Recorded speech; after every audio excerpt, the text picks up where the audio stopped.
March 13th, the abandonment of God. God so loved the world that he gave. John chapter 3 verse 16. Salvation is not merely deliverance from sin, nor the experience of personal holiness.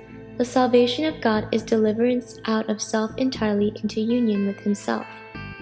My experimental knowledge of salvation will be along the line of deliverance from sin and of personal holiness.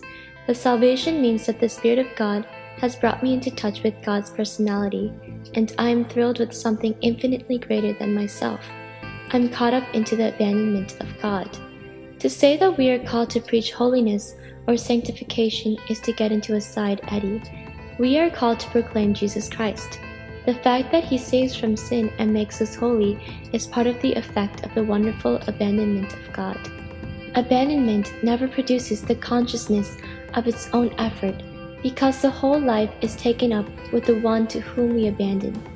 Beware of talking about abandonment if you know nothing about it, and you will never know anything about it until you have realized what John 3:16 means, that God gave himself absolutely.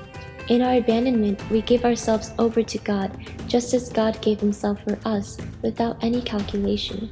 The consequence of abandonment never enters into our outlook because our life is taken up with him.